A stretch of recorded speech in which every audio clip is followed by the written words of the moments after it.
The broad fins of the Void Shepherds glimmered with iridescent energy as the creatures cruised through the murk of the nebula cloud. The pair of them flew just ahead of the starship like dolphins at the bow of an old sailing vessel. Talia sat in the cockpit watching them, one hand loosely on the control stick, the other holding a cup of coffee. Harmless fragments of space dust pelted the hull with a steady pitter-patter. She took an absent-minded sip and grimaced at the cold, stale brew. She had lost track of time. How long had it been? The cockpit door slid open. "Need anything?" Joran asked. Talia raised the cup. "A refresh?" "Sure." He bent down to peer through the glass. "Getting thicker?" "Yeah. Sensors are balked." "You want to tell me why we're following?" She cut him off. "A feeling." "Yeah, okay." He knew enough not to question her feelings. Abruptly, the ship broke through the mist. The hull shuddered. Talia throttled down and the Void Shepherds danced out of view. A planet hung before them, vibrant blue and green, laced with wispy clouds. Beautiful. Perfect. Just as she'd seen in her dreams. Talia smiled. "We're home," she said.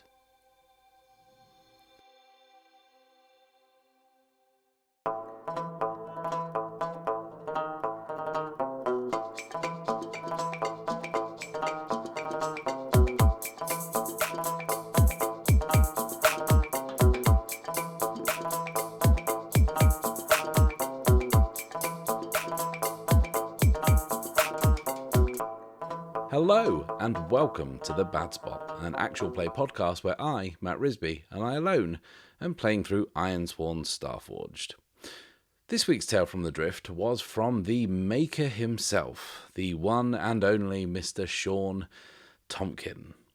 Shawn has been generous enough to roll some dice and write something for the show, and given how busy he is, I wanted to say a huge thank you to him for doing so, and also for everything.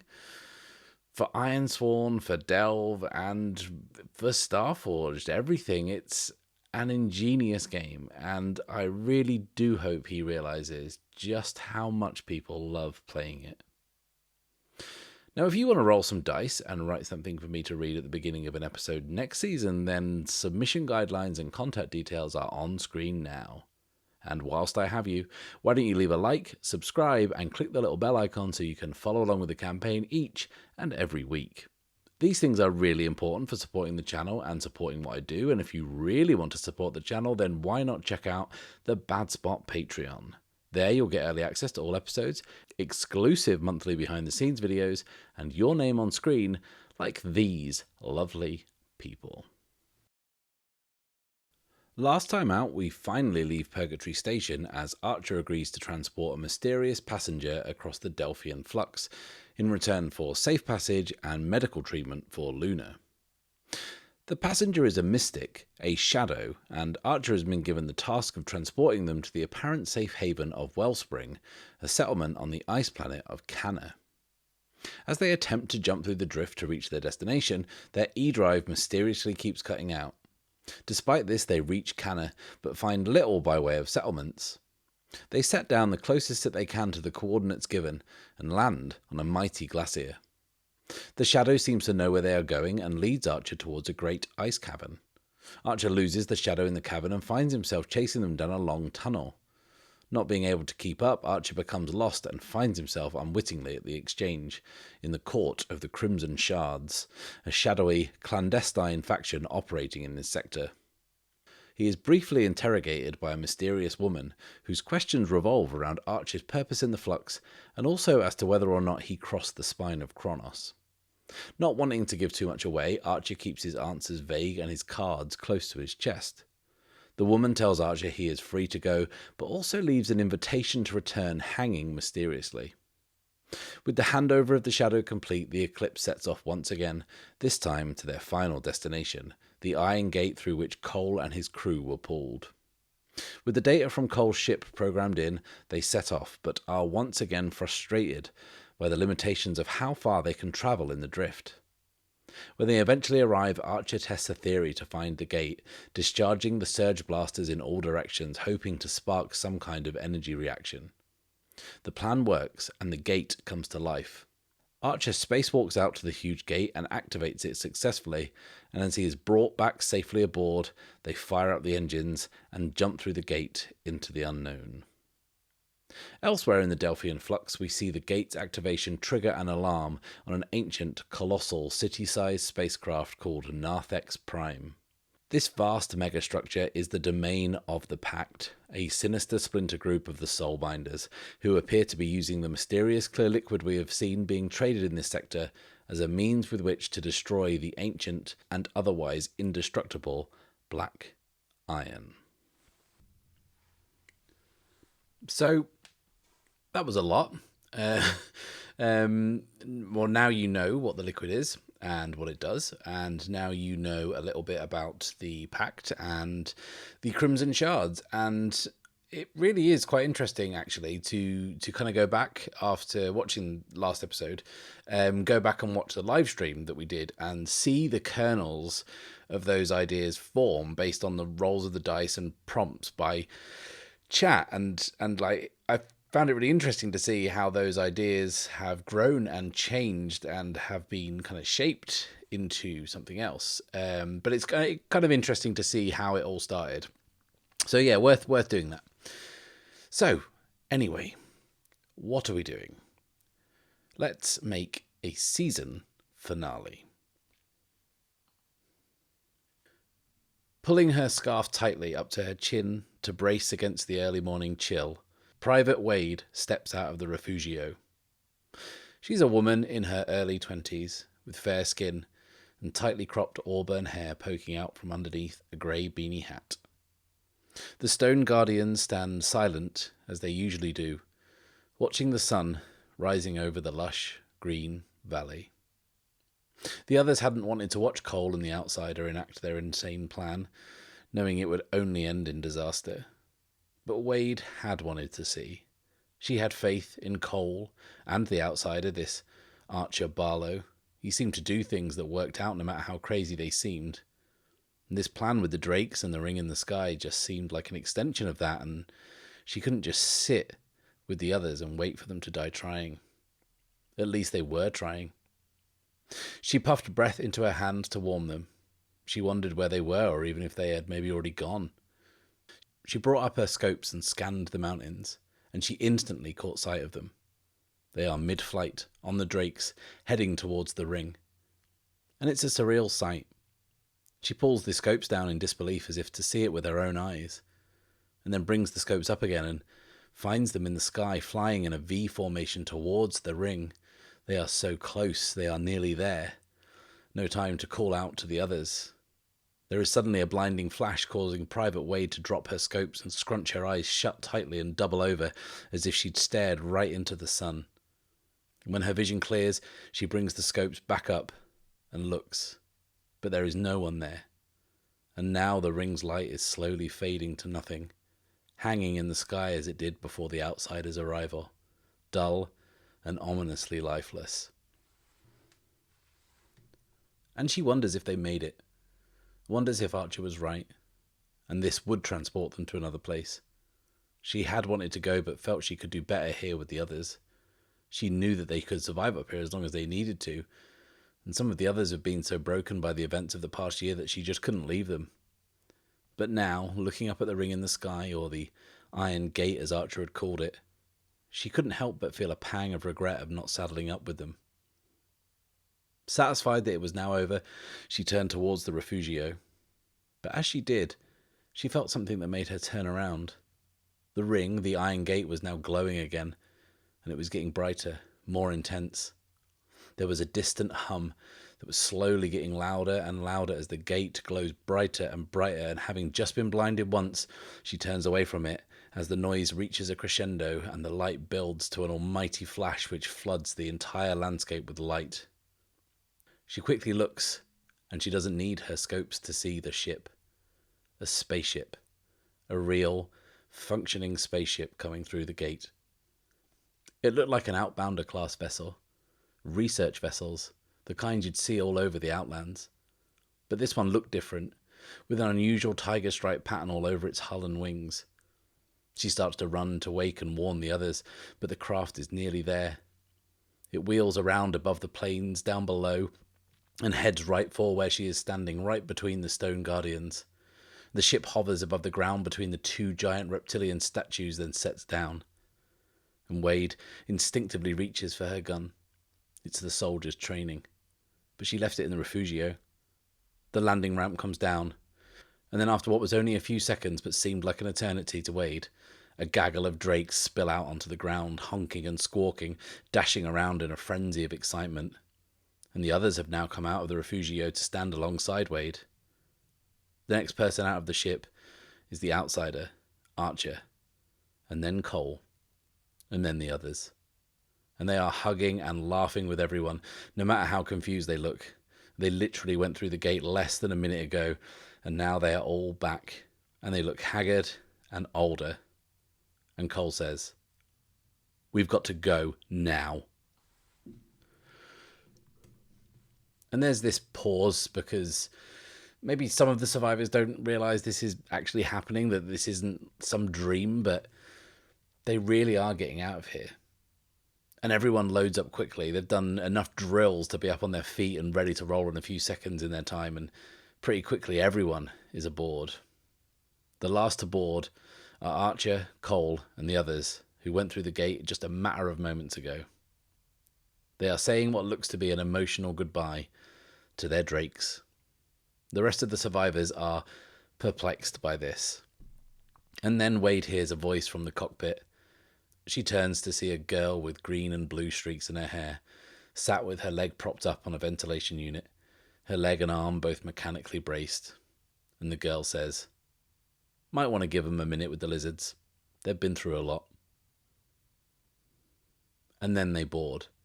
And the ship, perhaps straining a little with the extra weight, lifts up into the air and banks around towards the gate. A murmur of fear spreads through survivors who haven't had a second to process what's going on as they huddle together as the glowing in the gate intensifies as they near. The girl with the streaks in her hair turns to them and says, "Don't worry. It's always weird the first time." And then the cockpit fills with a bright light and they disappear completely. So I think this very much triggers a move, doesn't it? I think because we are fulfilling our vow. So let's have a look at that move now. It says, when you reach the end of your quest, roll the challenge dice and compare to your progress. So we are at 9 progress, which should be enough, you feel? Like this sort of thing never normally goes wrong. So let's do this now. Let's roll to fulfill our vow against a progress of 9. Yeah, there we go. A strong hit. C. I knew it would be fine. Archer knows exactly what he's doing. And this has been a smooth and well-executed operation from start to finish. On a strong hit, your vow is fulfilled. Mark a reward on your quest legacy track per the vow's rank. We were at... It was formidable, now it's dangerous. So that is 2 ticks on the quest's legacy track. And for now, this vow, this epic vow... when I say epic, I don't mean epic rank. I mean, don't be silly. We'll never, ever complete an epic vow. But this certainly felt epic. The amount of time that this has taken up.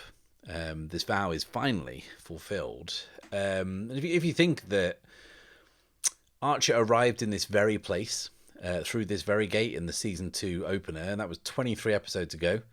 Lord knows how many hours of me drivelling on that has been. And now he's leaving again in the finale, which is kind of like symmetrically quite nice. And not really what I thought would happen. But here we are. And a quick aside, I actually had, quite early on, an insane idea of what was going to happen should they ever end up back on this planet. And it was so good. It was such a good idea.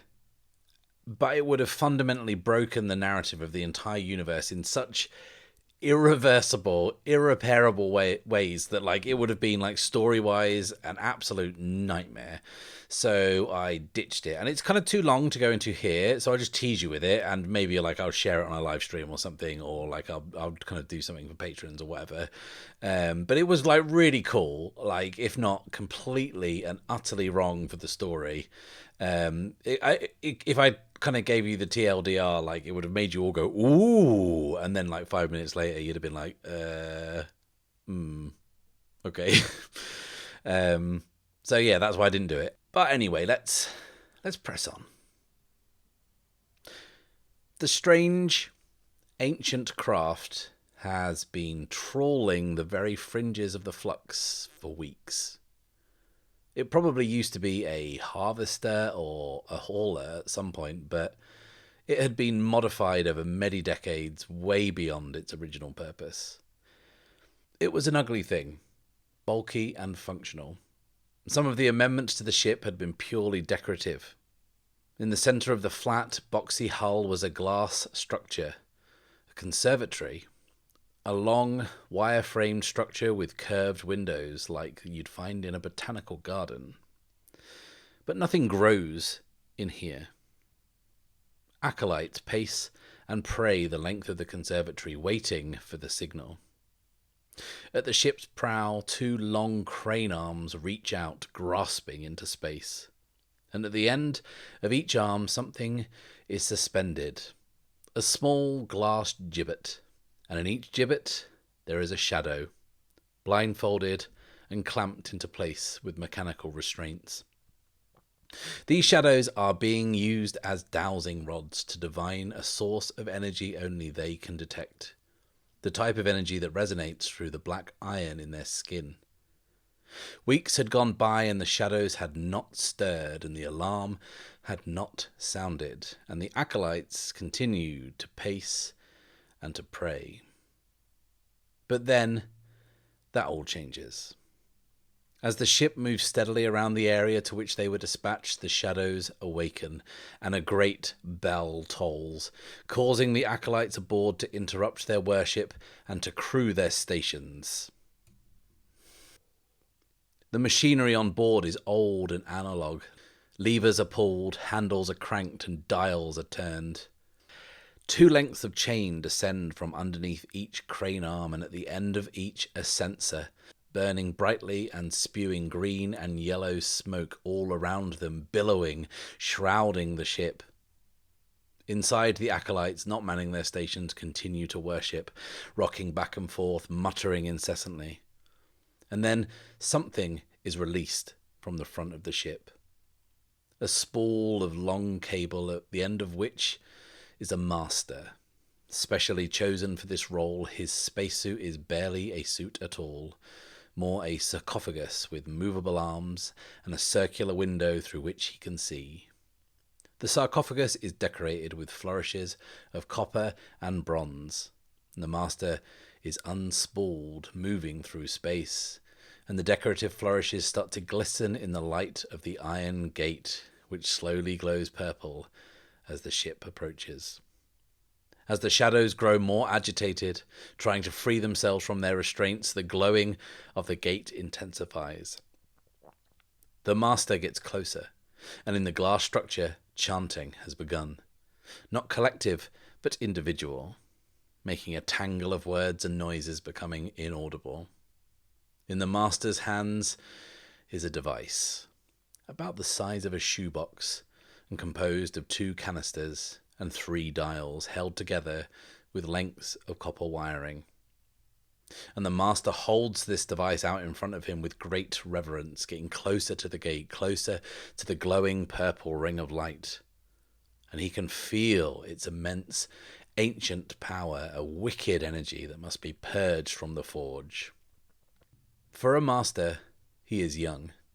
Threads of thin grey hair still cling to his pale scalp, and he has his eyes closed, muttering scripture over and over to bolster his courage.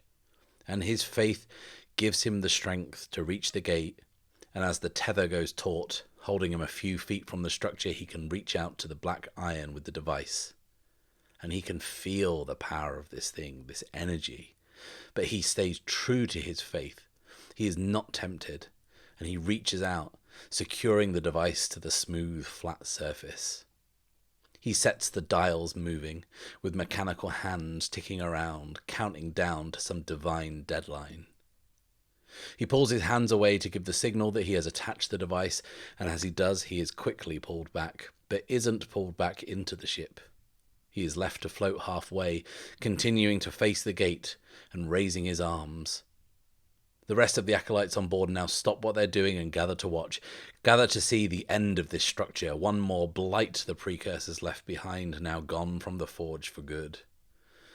And as the master raises his arms to lead the worship, the shadows become more agitated, and the purple glow slowly begins to brighten to a brilliant white. The master does not know what to do, but vigorously gestures as if to say this is all part of their plan. But to him, it does not feel like it. The gate is now humming violently, and the light spreading across every inch of the structure now intensifies in its centre, culminating in a blinding flash and a deep boom that reverberates through the entire ship. But as the acolytes look out, expecting to see the gate shattered by the device, they instead see something quite unexpected. A ship, outbounder class, coming right at them. On board the Eclipse, Archer and the others take a second to process the bizarre sight of the ship in front of them. But it's just a split second as Archer screams at the pilot to take immediate, evasive action. And we're going to crash into this thing if we're not careful. So we best try and avoid it. And to do so, that's going to be a move. So that is going to be Face Danger, which says when you attempt something risky or react to an imminent threat, envision your action and roll. So this is going to be Face Danger, taking drastic, kind of evasive action. And that's all we're going to try and do. Just kind of roll out the way and avoid the immediate collision. So let's do that. Rolling plus edge. Well, hello there, strong hit with a match. That's nice, isn't it, I guess? Good to know that we're capable of rolling these, and we've done one, so I guess this calls for something appropriately cool to kind of reflect what happened. So first of all, on a strong hit we get +1 momentum, so let's nudge ourselves up to 6, and let's envision how this goes down. So the Eclipse bursts through the gate and is on a kind of an immediate collision course with this weird ship. And just a quick one, whilst I was kind of walking the dog, I came up with a cool name for this ship. So I'm just going to start referring to it as this now. The ship is called the Flagellant. So if you thought I'd gone perhaps like too hard on the Catholic Church kind of Opus Dei kind of magisterium imagery that these kind of creepy guys kind of embody, well, think again. I have so little imagination. I'm doubling down. So the Eclipse is on like an immediate crash course with the Flagellant, and they have just a split second to react. And as Archer screams and everyone else on board kind of panics, the pilot pulls up as hard as they can. And as they pass this kind of figure floating in space between the Flagellant and the gate, this weird kind of figure in what looks to be like a sarcophagus, and Archer looks out of the cockpit and briefly kind of makes the briefest of eye contacts with the person inside before they kind of scream past them and come shooting up past the front of the ship, like severing the copper wire, the tether that connected the master to the Flagellant, causing the sarcophagus to drift helplessly towards the gate. And this causes panic on board the Flagellant as the acolytes scrabble around, kind of moving to their posts, moving to kind of like battle stations. Now their cleansing ritual has been interrupted. And when I say battle stations, like this ship has combat capabilities and it's quite big, the ship. To put the scale of it in perspective, it's probably like 4 to 5 times the size of the Eclipse, and the crew, I would say, probably like 60, maybe 50 or 60.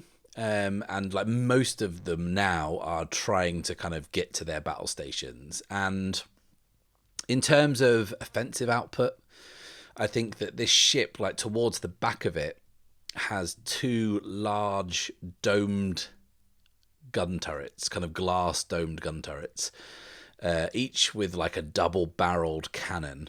And they have to be like hand cranked, kind of old school, kind of cranked into position, and they're slow firing. But the thing is, they're powerful enough, easily powerful enough, to split the Eclipse in two with a single direct hit. And Archer knows this. He clocked this as they buzzed the flagellant. He kind of took in all the features of this weird thing and the structural quirks of this kind of bizarre spacecraft. And the last thing he sees is these turrets kind of slowly rotating, tracking them. And he says, "What's the E-drive at?" And Cole quickly looks and says, 40%.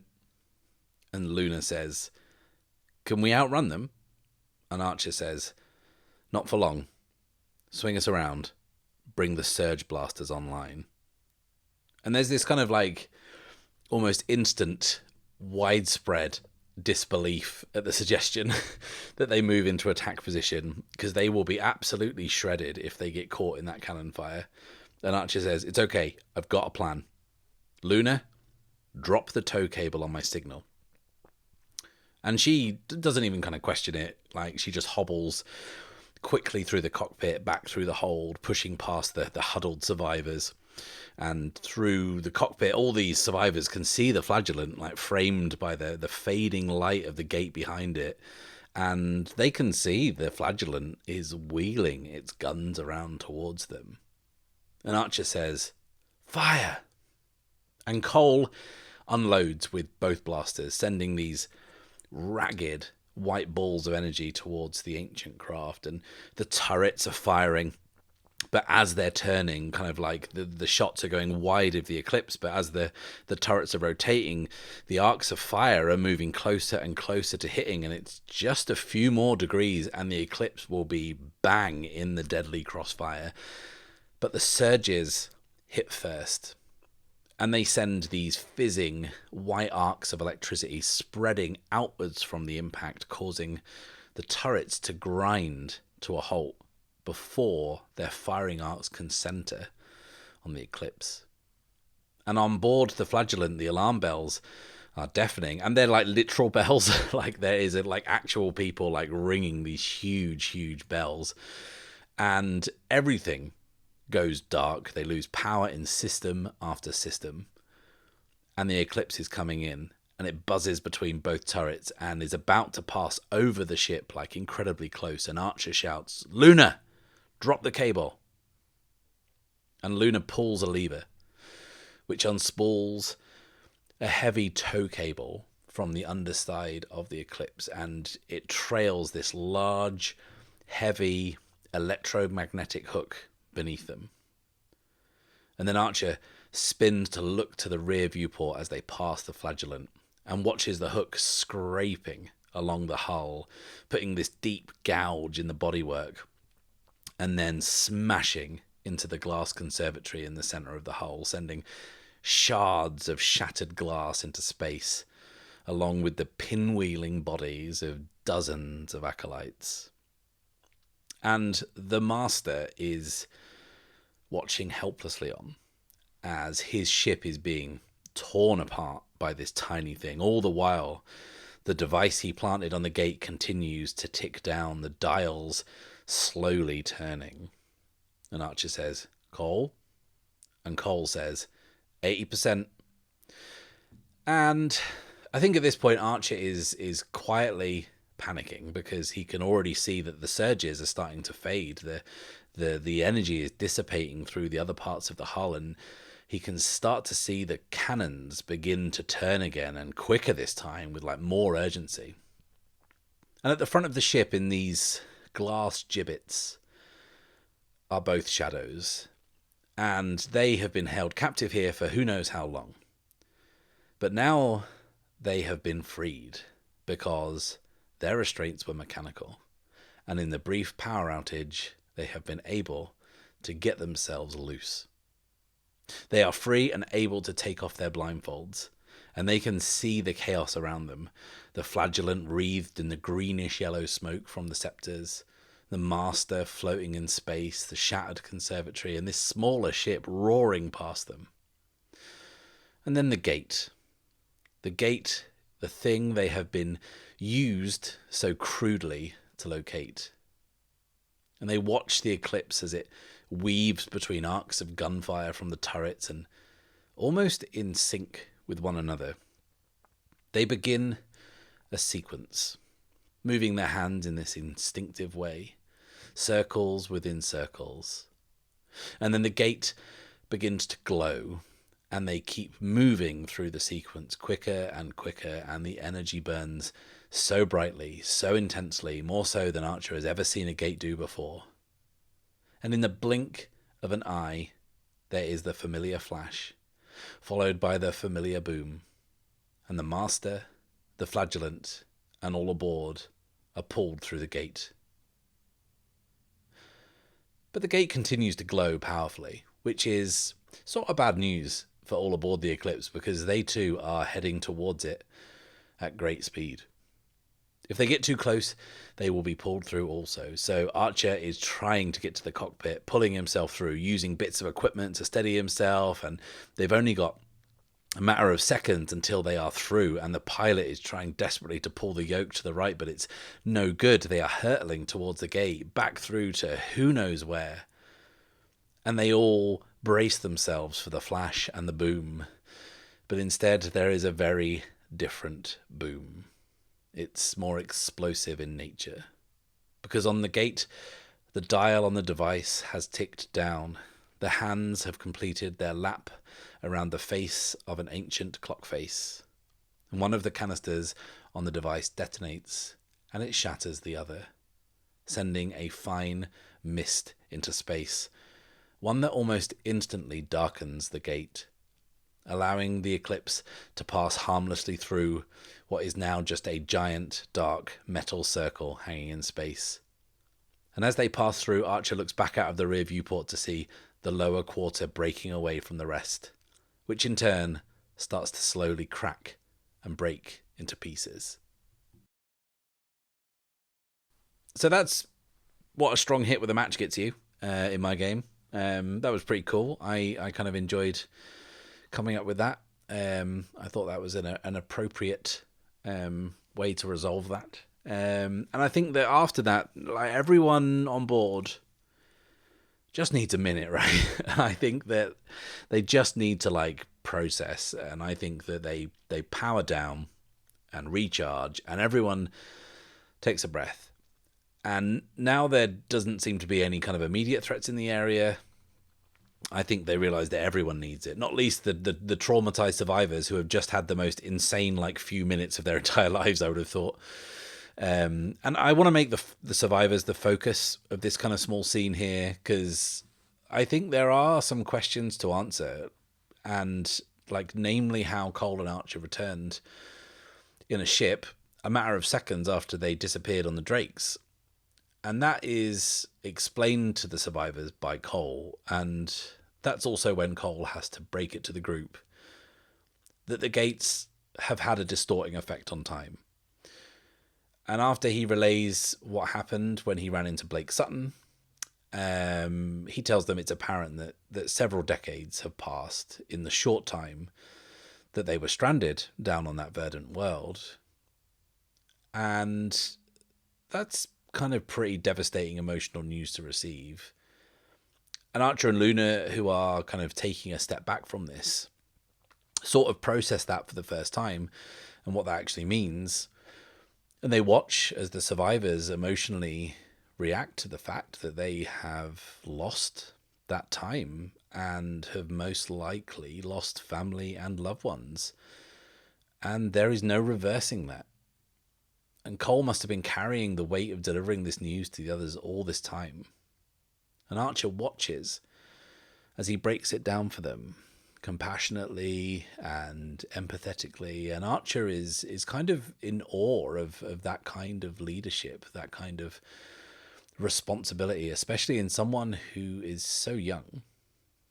And Archer and Luna leave them to it. They leave them to share in their grief and this collective sense of loss.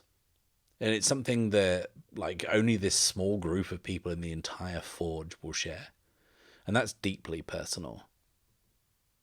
And Archer and Luna leave them to support each other through it and go and sit in the cockpit. And Archer's sat in the pilot seat and Luna's in her chair, kind of propping her bad leg up against the console, and she says, "Where next?"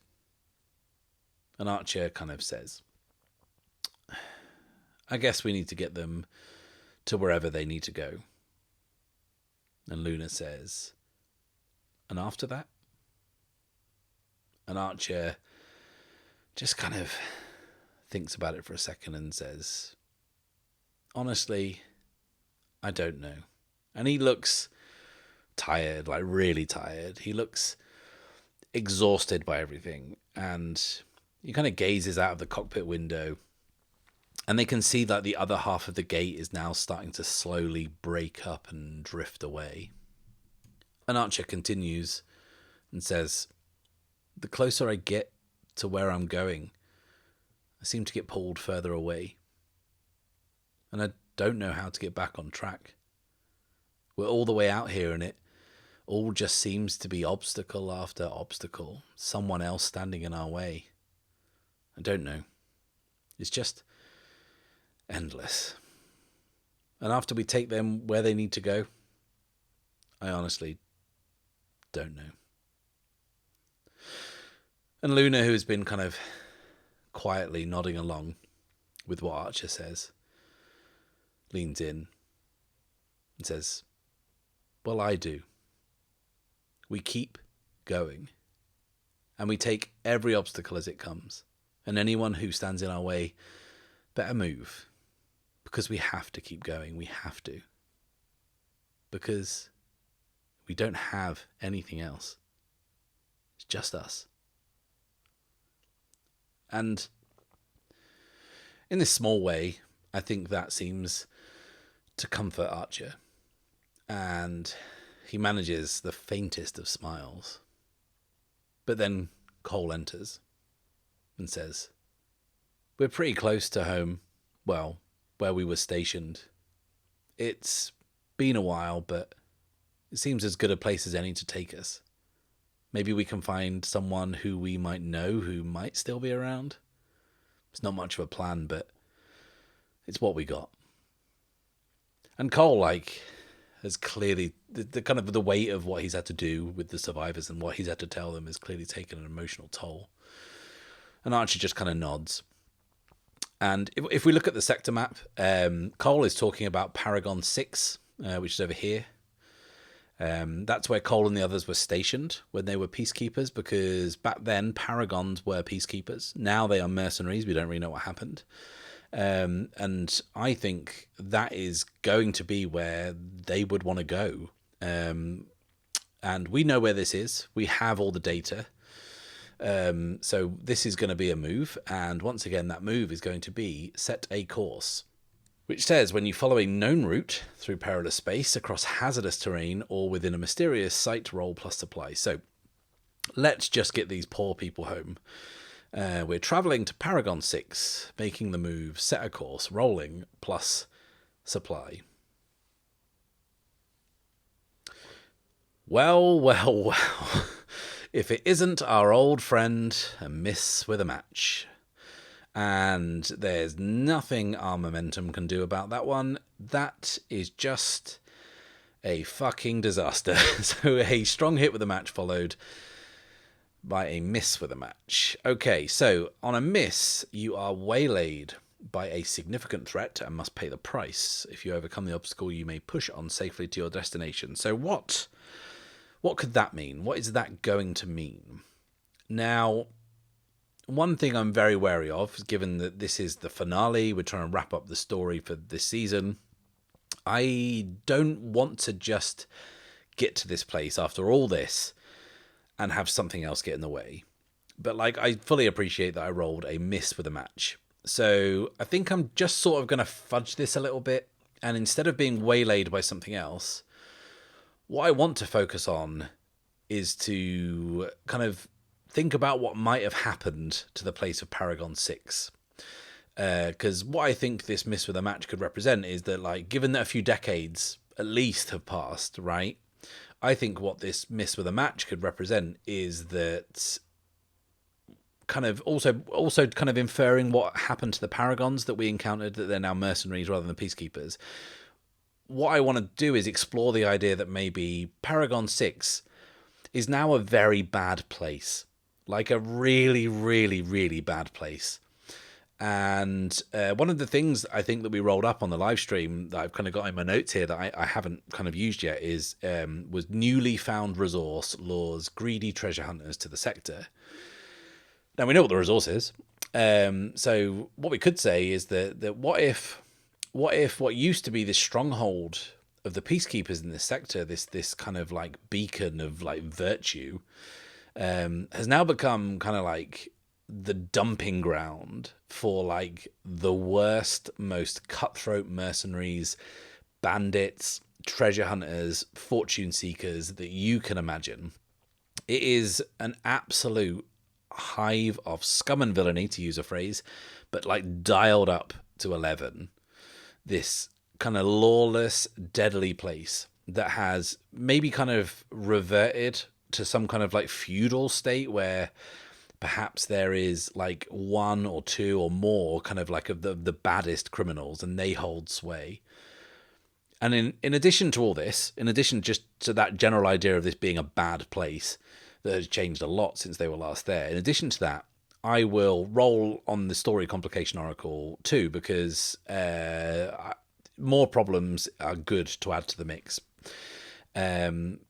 Because, and the thing is, we still have to go there because Cole and the crew have to, right? This was their home or where they were stationed, and it's the only option they've really got to try and reconnect with someone or something, or learn some information about what happened, or, you know, to give them any kind of information of where they can go from here.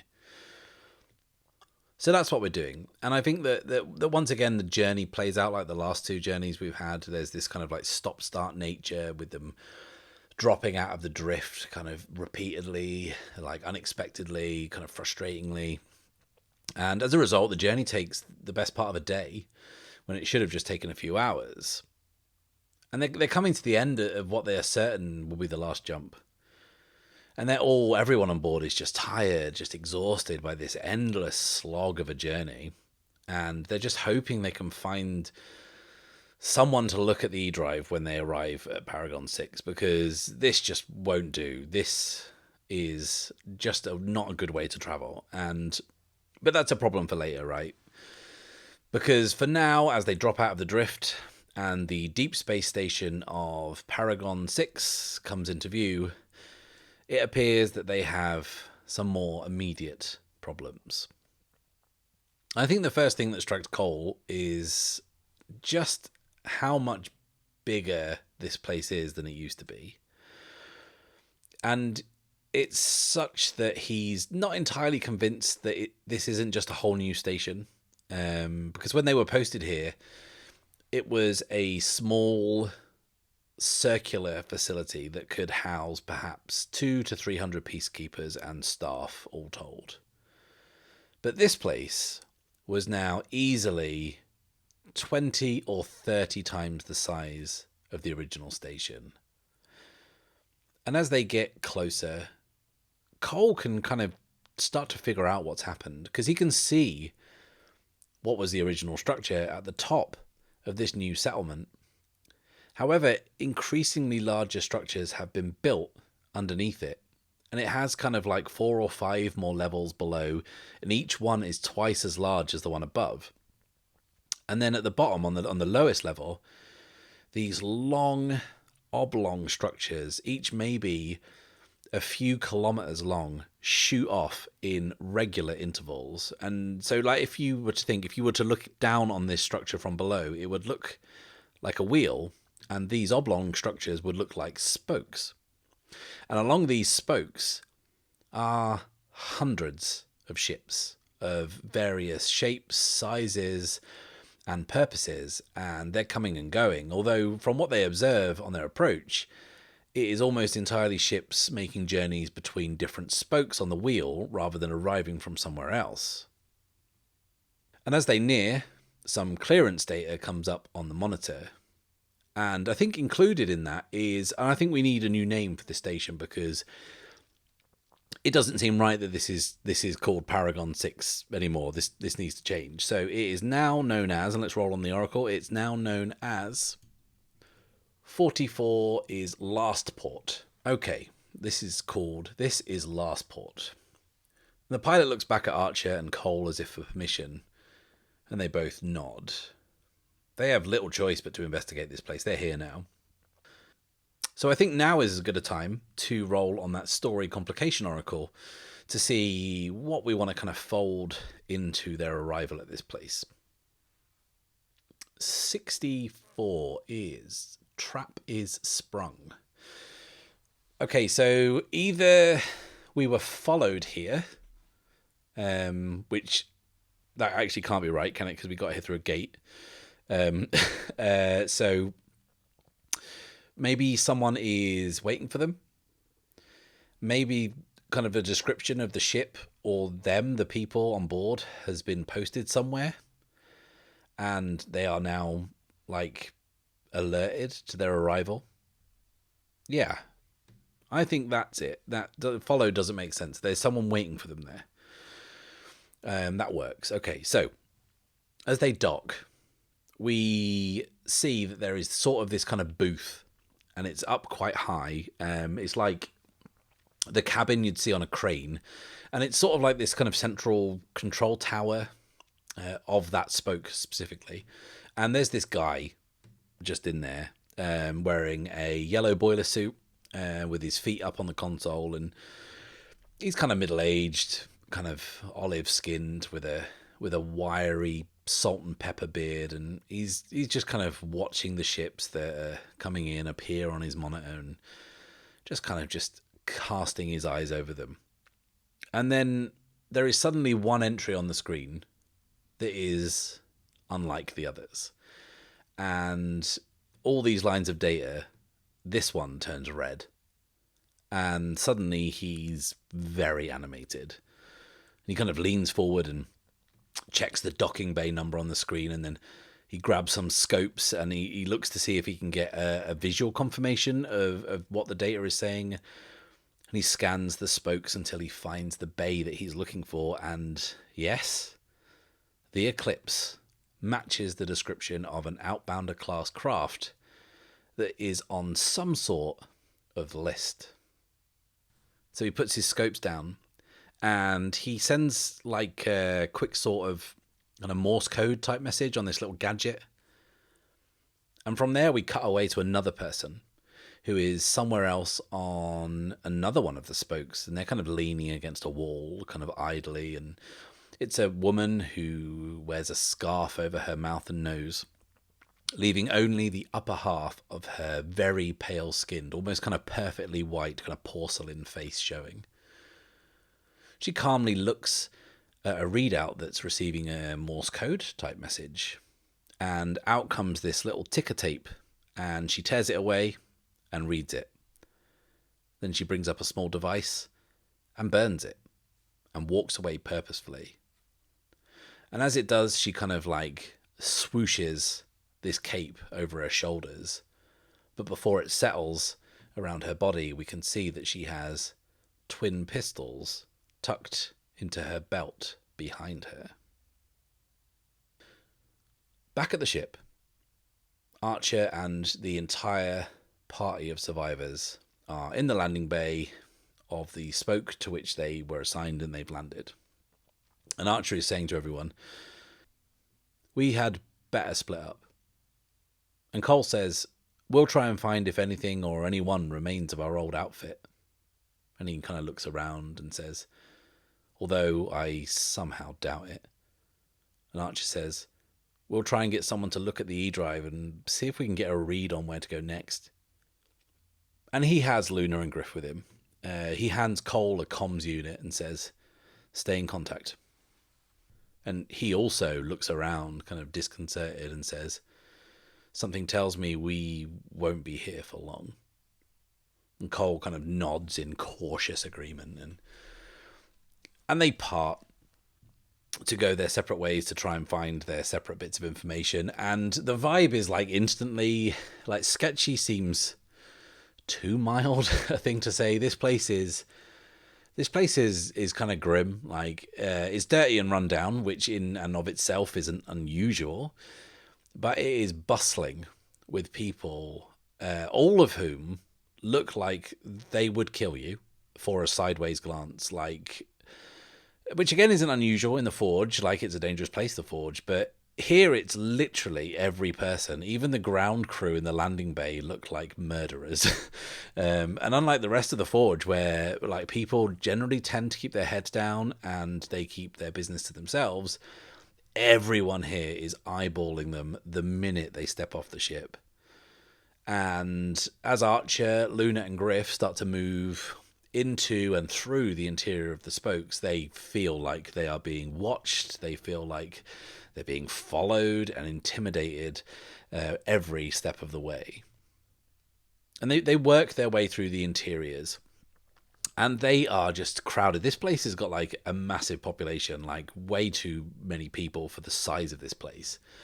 And the spoke that they're moving through now is a bustling marketplace, like incredibly busy, incredibly noisy. And there's like hustlers and hawkers screaming to be heard over one another, and it's like noisy and dirty, and it looks like just about everything is being openly bought and sold, but in a really kind of slapdash random fashion. Like, there'll be a food stand in one place, and next to it there'll be like military grade weaponry being sold, and then the next stall might have engine parts, and then there'll be like a wild selection of exotic, dangerous animals.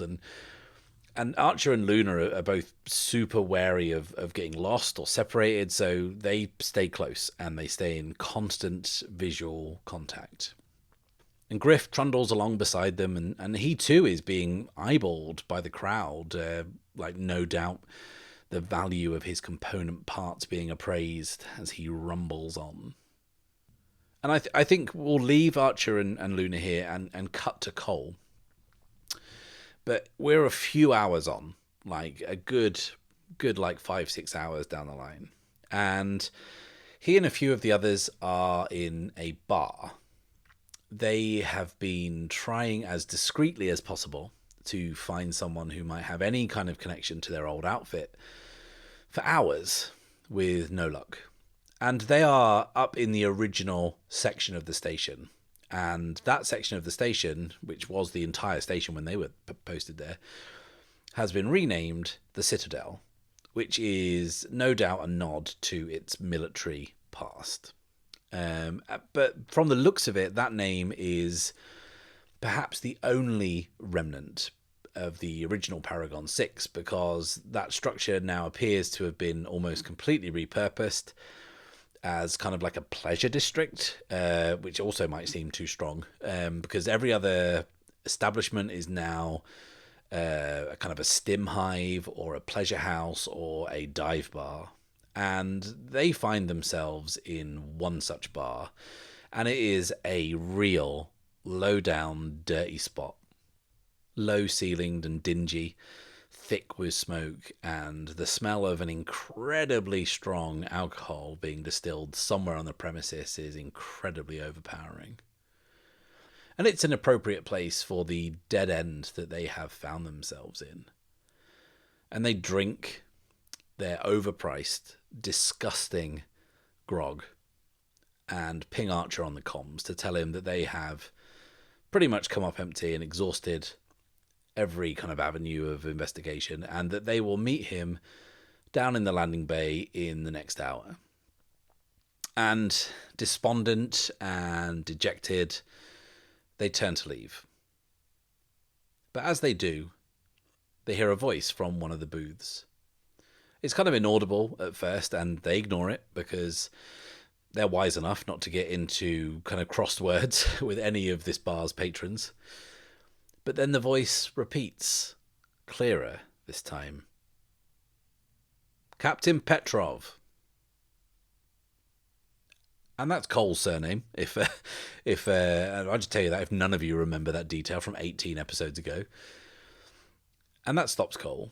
He kind of stops moving and turns to where the voice came from and sees in one of the dingy booths that line the bar's periphery, there's a person. Who is this person? Let's roll some pronouns. 1 is he, him. So it's a man. And if he knows Cole's full name and rank, then this man has to be old. So I would say they are in their late 50s or early 60s. And he has pale skin. But his cheeks and nose are kind of ruddied by many years of hard substance abuse. And let's have a name. 19 is Silver. Okay. So he, as Cole approaches, Silver salutes and says, "Corporal Silver." And Cole takes a moment to try and recall this person. And after like a good few kind of seconds, he does. So let's figure out what Silver used to do and how Cole might know them. So what was their role? 80 is Scout. Okay, so right, he was a Scout then in Cole's outfit. Like, so they would have worked together. And they would have been pretty young when they last saw him. So what other details can we roll up? Let's like fill this out a little. 73 is sickly. Okay, so he's really sick. And I think if we're finding him here in this bar, kind of in this booth alone, then maybe it's kind of tied in. So I think he kind of like doubles over occasionally and lets out this kind of raking, hacking cough that he can't seem to control. And the coughing fits like seem to leave him weak. He's obviously not looked after himself in the intervening years. And he's drunk as well, like, or inebriated on whatnot, and says, sit down. Talk to an old boy from the 3rd. And that was their regiment, the 3rd. And Cole, obliges, sits opposite him in the booth. And the others sit off to the side at another table, kind of slightly apart, almost like they're kind of keeping watch. And Silver says, "You look like you've not aged a day." And Silver is like clearly having trouble focusing. So not noticing that Cole genuinely hasn't aged could be part of his confusion. And he continues and says, What have you been doing? Did you go gun for hire like the rest of them? And Cole leans in closely and says, "Listen, Corporal, I need you to focus, and I need you to answer some questions for me. Can you do that?" And Silver taps out some brownish grey powder from this small tub, and he kind of onto the back of his hand, and he kind of snorts up a bump, kind of rubbing the bridge of his nose as it burns its way through his sinuses. And he says, I'm focused. Ask me anything." And Cole kind of conspiratorially says, "Look, we've been gone a while, but we're back. The old unit is back. I need to know what happened to the garrison here." Silver just kind of like, this weird smile goes across his face, and he says, Holy water happened." And Cole's kind of confused and says, "Holy water?" And Silver says, "Down on Silex, found whetstones full of the stuff. Well, obviously, when they find holy water, then that's suddenly not the purview of the peacekeeping profession. Serious money involved. So it all changed. Money gets involved and it all changed." And then he kind of has this coughing fit and kind of, it's horrible. I'm not going to do it because it's bad and you don't need to listen to it. Cole says, "Focus." And Silver's like, "Right, focus. Of course." Then the Pact show up, don't they? In their big old thing, And they come in and it all changes again. They got the whole place locked down. And Cole's like, How do you mean, Corporal? And Silver looks confused. And he kind of leans closer to Cole, and Cole can smell that stale liquor on his breath. And Silver says, they control everything. Even the drift. And now Cole looks baffled. And Silver says, not really sure how they do it, although ask anyone, they'll have a theory. Some sort of pulse, I reckon. Although my mate Clem reckons they use an invisible magic net. Can you imagine? An invisible magic net. And then there's more coughing, more retching. And Cole says, they control the drift. And Silver nods. Oh yeah, can't stay in the drift for longer than... And Cole says, 15 minutes? And Silver says, exactly. And then Silver does another bump of the powder. And this time he kind of coughs most of it straight up. And then says, and then there's the blockade, obviously. So with no Eidolon E-drive travel and the blockade, no one comes in and no one goes out. They find holy water and bang, everyone around comes to get a piece. But then the Pact turn up and shut everything down, keep it all for themselves. No one gets in. No one gets out, and you put all them bandits, all them criminals, all them fortune hunters all in one place, and you trap them here for decades, and well, and he kind of gestures around him grandly and says, welcome to Larsport. And Cole is finally starting to kind of catch on and says, no one can leave. And Silver says, not unless you want to take your chance with the blockade. I personally don't against clan gunships. It's that or the spine of Kronos, and well, that ain't an option. And Cole and the others share a look and says, what if you could cross the spine? What if someone had done it? And Silver starts laughing, which causes him to cough again, like uncontrollably. And when that fit finally ends, he's like, then that person would be the most popular spacer in Larsport. And then we cut to Archer and Luna, and they are still working their way through the vast market halls of this spoke on the wheel. And Luna is looking restless and bored. And the vibe in this place is still incredibly tense and dangerous. But Luna is from Rust, right? She is a streetwise kid, and acting like you're not fazed by it, or maybe even not being fazed by it, as might be her case, is probably a decent form of defense and a good way to not draw attention. But Archer is on guard, and he has the distinct feeling that they may well have exhausted the possibilities of finding an E-Drive specialist in this place. And he's finding it strange that he's seen people slinging practically everything else imaginable, but no E-Drive specialists, not even like E-Drive parts. And the few people that he has kind of subtly kind of asked pretty much just laughed in his face, or they openly threatened him for wasting their time. And after he gets Cole's message, he's pretty much accepted that they are not going to find what they're looking for, and they're going to have to try somewhere else.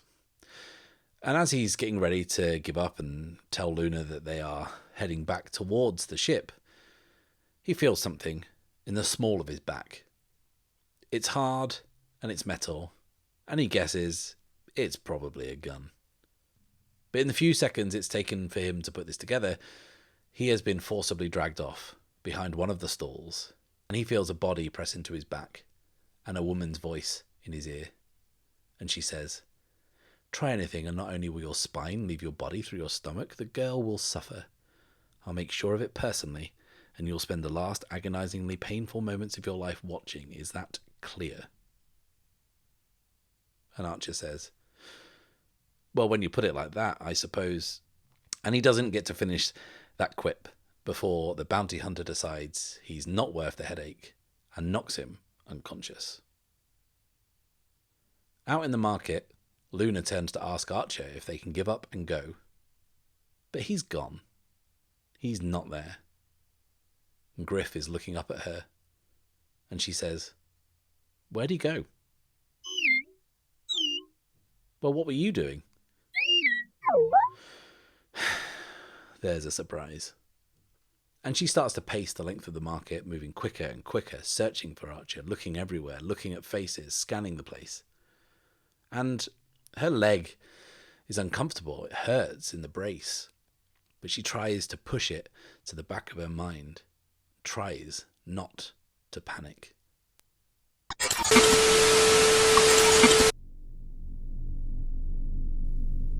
Blake, Sutton and the Conduit had been up here for hours. They were sure the tip-off was good, but with every passing minute it was starting to feel like they had missed their opportunity. They had been hiking the mountain trail all morning. They had made camp on the outcrop, from which they would have a perfect view down into the valley and the little farm. It was a small holding, a simple, blocky domicile, a couple of silos and a paddock full of marsh hogs. The farmer was the one they'd come to see. Through her scopes, Blake watched the tall, thin woman tinker with the rotors of a faulty evaporator. She had a hard face, pale skin darkened by a long season of toil in the sun. And some of the hardness in her features was also down to the strain of the double life she'd been leading all these years. But they knew who she was, even if no one else did. And they'd watched her go about her duties for most of the day. But it wasn't until the sun had nearly gone down that they saw what they had came all this way to see. There was a loud blaring of an alarm. The woman who was now inside the domicile checked the monitors. It was the perimeter alarm. Ordinarily not a cause for concern, but the grainy footage from the remote cameras made her face drop. She knew in that instant that she was about to die. She turns off the alarm and flicks off the monitor, then moves over to the wall and slides the light switch to one side, revealing a hidden panel, where there is a smooth, green button. She says a quiet prayer to herself and pushes it, before sliding the panel back into place and heading outside. Up in the mountains, Blake watches through her scopes as the woman exits the domicile to come face to face with a man, stooped slightly, moving awkwardly. Neither Blake or the Conduit had seen Azrael Vega in a while, but that was definitely him. It was hard to tell from up here what had happened to him, whether he was moving that way because he was wounded, but it was definitely him. The tip-off was solid after all.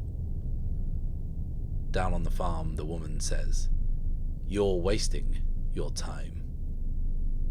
And Vega straightens slightly. He looks bad. His usually immaculate hair and attire are ragged and ruffled. He has black iron now covering most of the left side of his face, and his left arm is tucked inside his coat, and he doesn't seem to be able to move it.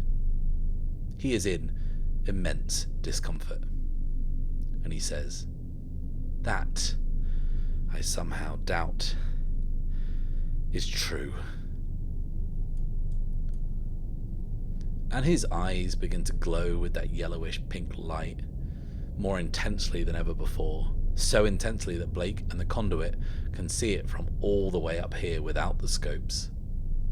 No one can resist Azrael Vega. He can get into anyone's head and find out whatever he wants to know. And the woman's eyes too begin to glow as he makes that mystical connection. Vega slowly walks towards her, searching her subconscious, probing for what he wants to know. But something is wrong.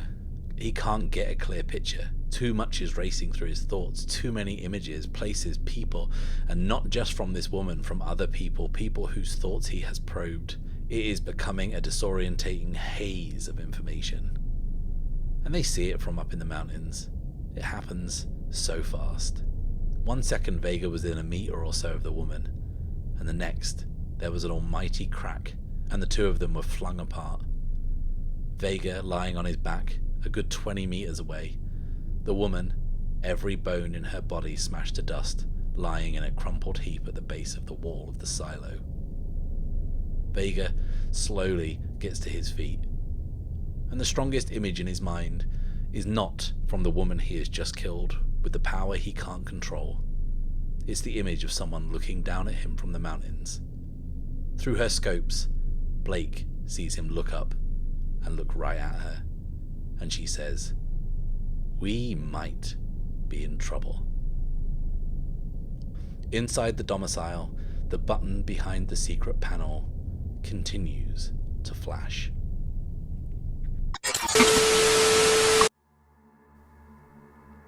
On a dusty desert world, a figure wrapped in heavy environmental gear enters a white canvas tent and sits exhausted down onto the end of a fold-out material camp bed. They pull up their goggles and pull down their scarf. They drink thirstily from their canteen, wiping the excess away with the back of their hand. It's quiet, but the still of this moment of peace is disrupted by a quiet buzzing. It is coming from a small leather satchel hanging off the central pole of the tent.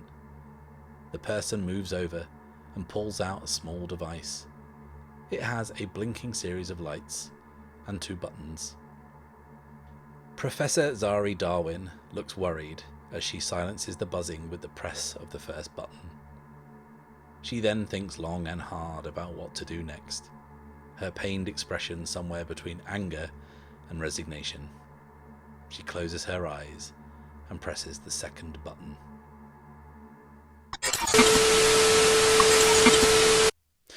In the bustling market of Lostport, Griff stops trundling just behind Luna as she frantically moves around between the stalls looking for Archer. The small orange light at the centre of Griff's ocular scanner slowly fades to blue, and he quietly twitches as he runs a new program, a new protocol. Not exactly new, it's been there a while, but this is his first time accessing it. Luna suddenly notices Griff is not with her and she doubles back to find him, motioning for him to keep up. But she sees he's not working properly. He's not moving. It's like he's rebooting. Luna crouches next to him, wincing in pain as she does. She bangs Griff's casing with a good hand to get him to snap out of it, but it doesn't work. So she does it again, and again, and again.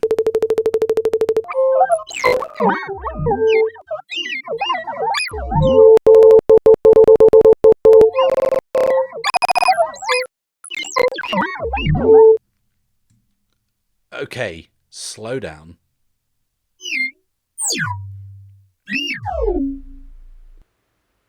You want to go where?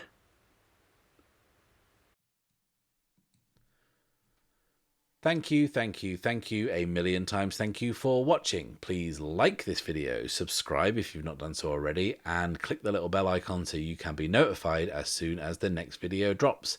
And please do check out the Bad Spot Patreon, where you can find all kinds of cool perks and really support the work I'm doing. I'll be back next week, but until then, it's farewell and safe passage.